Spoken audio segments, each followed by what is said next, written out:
Welcome to the BIM Podcast, where we talk about how organizations can protect their sensitive data before it becomes a problem.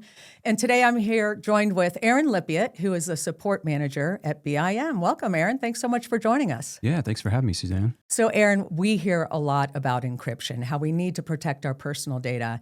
And in organizations, they have an even bigger responsibility to protect the company's data, their employees' data, if they have volunteers, their information as well.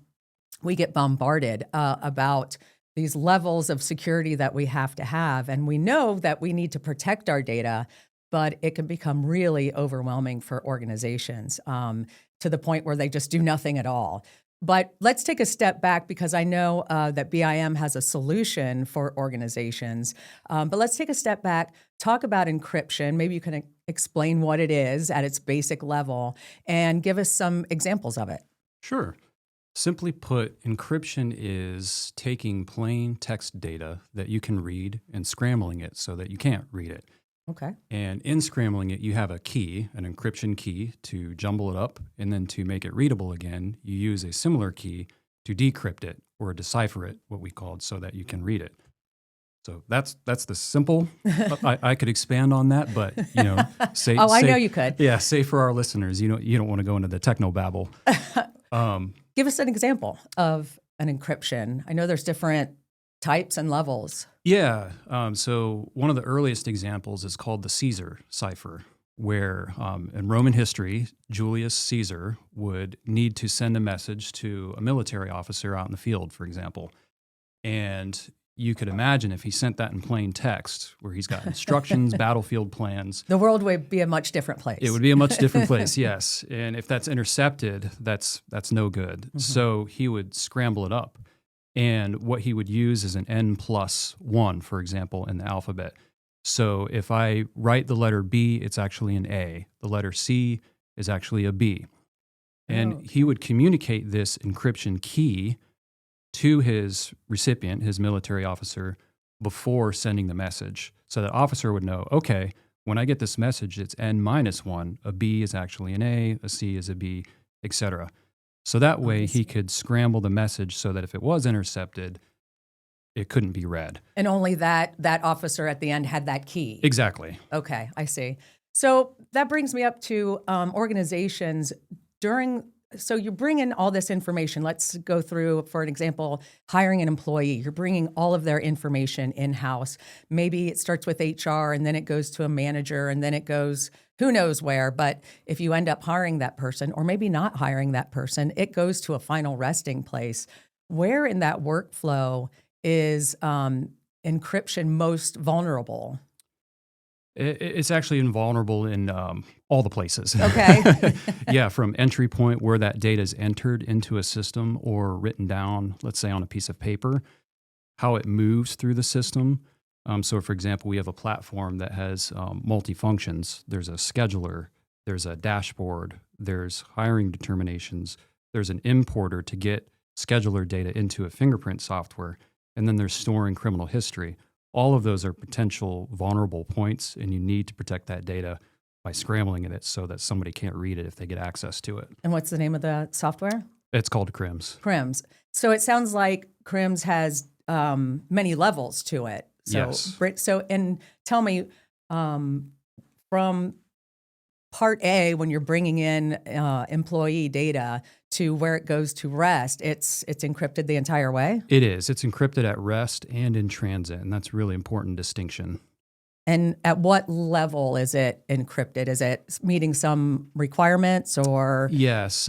Without going into the technobabble, it complies with the latest standards put out by the FBI. They call it their CJIS security policy. Like I said, encryption can be really, really confusing. And you mentioned it yourself, technobabble. What are some of the myths that organizations and individuals have about encryption? Oh, sure. Myth number one, that all encryption is the same. So I mentioned the Caesar cipher. That's a really simple example. Interestingly, history tells us that worked for hundreds of years until it didn't, until the code was cracked, so to speak. And then you got to do something else. So nowadays, there's advanced mathematical and computer algorithms that virtually randomize the data, so it's virtually impossible to decrypt without the key to read that information. Myth number 2, I would say, is I hear this a lot. Encryption is all I need. If I encrypt my computer's hard drive or encrypt my data, such as what we use with CRIMS, that's good enough. Unfortunately, it's not. There are other aspects to a multi-layered security approach. There's username and passwords. With encryption, you have a key and you need to protect that key. If Caesar had written down on that encrypted message, hey, the key to decode this is N+1, then it's no good at that point. There's physical security, who has access to the system overall. There's personnel. Are you hiring right people, or are you hiring not so good people? So background checks? Yes, background checks, yeah. Sure. and other examples like that. Myth number 3, encryption only matters for data at rest. So that's a big one. It is a big one. Yeah. So we think, like the computer, for example, if my data is stored on a hard drive and it's encrypted, it's okay. Well, when you have the computer on, what are you doing with that data? In the example of CRIMS, we're moving it from a scheduler to a dashboard, and then ultimately criminal history ending up in a file vault. How does it get from one piece to the next? I see. So, and it sounds like CRIMS protects this data from intake to its final resting place, so to speak. The entire process. And all that's the way. all CGIS compliant, FBI compliant? Yes. That's incredible. Aaron, it's my understanding that at least here in Ohio, any organization that collects criminal history information on maybe their employees or their volunteers, they could be audited by BCI here in Ohio, the Bureau of Criminal Investigations and Identifications, because it's really important that that information is in a secure spot. So knowing that an organization could get audited by the state, what information or what tips would you give them should they be audited tomorrow? What should they know? Okay. Audits don't have to be scary. That's good. Yes. They sound scary. Well, provided that you are prepared, and you prepare by knowing the answers to some critical questions. Okay. Number 1 would be, what kind of data are you protecting? Background check information where you're collecting PII on individuals is sensitive. Define that acronym for us. Personally identifiable information. The state loves their acronyms. Yes, they do. Okay. And CRI is another one, criminal record or criminal history record information. okay. All right. So number 2 would be, how does that data enter into our system? Mm-hmm.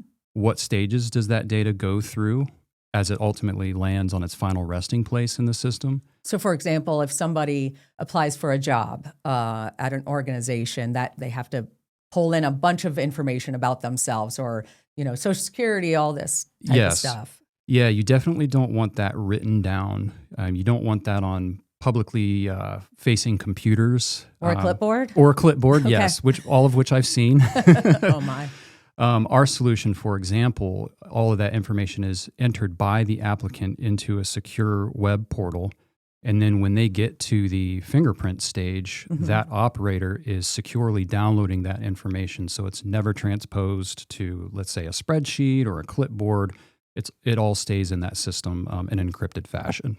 So when they pull it in, it's encrypted, and when it moves throughout Exactly. the system, okay, it's encrypted as well. Yep. So would you say that CRIMS, BIM software solution, gives peace of mind for organizations that collect this type of PII and criminal history information on their employees or volunteers? Yes. I mean, the customers who have used it, they told us exactly that it has eliminated those potential vulnerable points for them, and it does give them that peace of mind.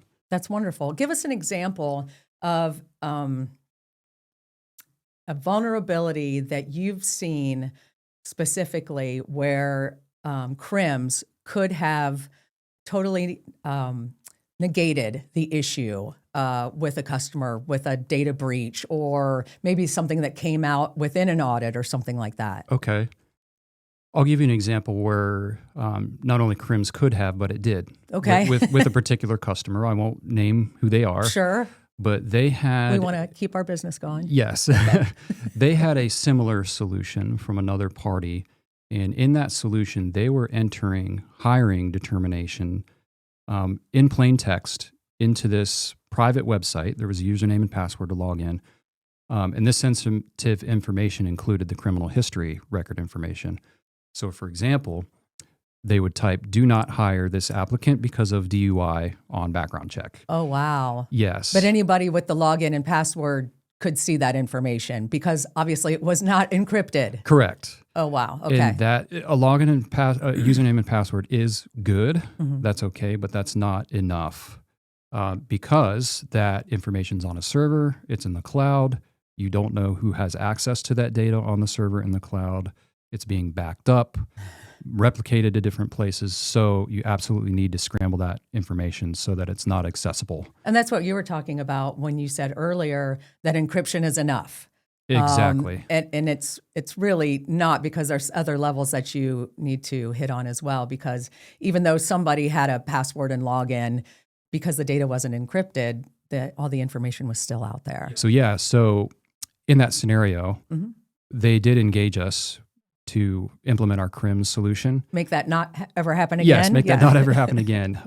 And where they are now storing that kind of information in CRIMS, they create the encryption key so that they are the only ones who can scramble and unscramble the protected information. We can't, as BIM data center employees where the data is housed, cannot see it, or if it's intercepted along the way, nobody else can see it except the key holder, which is the customer.